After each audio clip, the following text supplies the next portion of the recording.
Quand on ouvre une bouteille, c'est toujours pour passer un bon moment. Je connais personne qui va se dire tu me fais chier, viens on s'ouvre une bouteille, ça n'existe pas ça.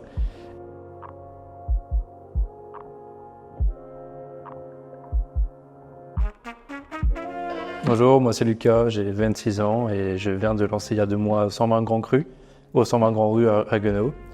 Avant de me lancer, j'étais sommelier dans un restaurant étoilé, j'ai fait un peu de bar à vin, de grande distillerie, de commercial, mais j'avais jamais fait caviste, donc je me suis dit, quitte à tenter l'aventure de caviste, autant voir les choses en grand et voilà 120 Grand Cru.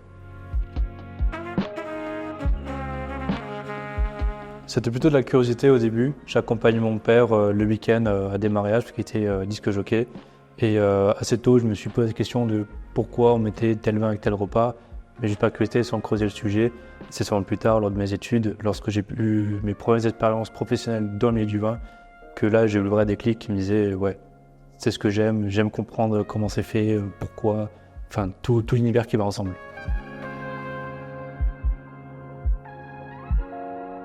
Je dirais c'est cette notion de convivialité et de partage. Quand on ouvre une bouteille, c'est toujours pour passer un bon moment. Je connais personne qui va se dire tu me fais chier, viens on s'ouvre une bouteille, ça n'existe pas ça. Et c'est pour ça qu'à la boutique, j'ai un espace de dégustation qui est prévu à cet effet-là, pour qu'on puisse échanger autour d'une bouteille.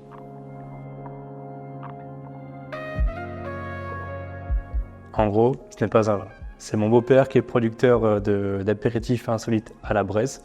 Et sa cuvée phare, c'est justement le vin de foin. J'insiste, ce n'est pas du vin parce qu'il n'y a pas de raisin. Pour la faire courte, il fait pousser du foin dans les Vosges. Et courant mai-juin, lorsque le foin est bien vert et surtout en fleurs, c'est les fleurs qui l'intéressent, il va le faucher, le faire sécher et le faire fermenter. Et ça nous donne cette boisson à base de foin. Et franchement, c'est vachement bon.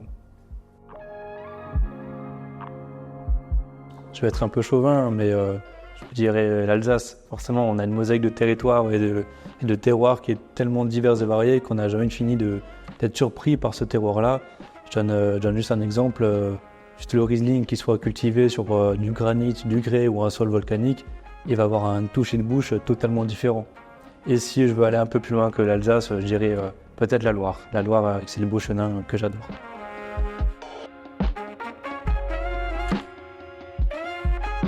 Je dirais pas un vin qui résumerait ma carrière, mais qui a lancé ma carrière dans le sens où j'étais au bar à vin, j'étais encore en néophyte, je connaissais pas vraiment le vin et je buvais pas trop de vin rouge à ce moment-là.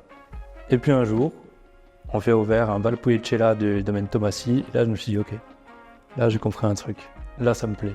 Et c'est comme ça que j'ai commencé à goûter du rouge, à apprécier le rouge et à aller dans différents contrées, dans différentes régions. Et je pense que c'est ce vin-là qui m'a lancé sur ouais, je kiffe bien les rouges et puis on y va.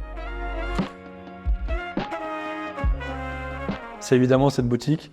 J'ai 26 ans et lorsque je parlais de ce projet à mes amis, à mon entourage, on m'a souvent dit mais t'es complètement fou, ou alors faut être plus optimiste, faut être courageux.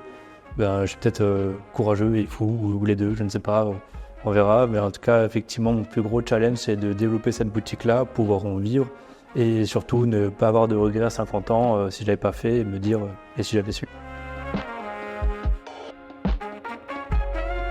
J'aimerais bien pouvoir embaucher quelqu'un avec moi dans cette boutique-là qui me permettrait de me dégager du temps pour que je puisse aller sillonner les domaines en France ou même pourquoi pas à l'étranger, parce que j'ai à cœur de pouvoir rencontrer les vignerons en direct plutôt que devoir passer par des coups de fil ou par des mails.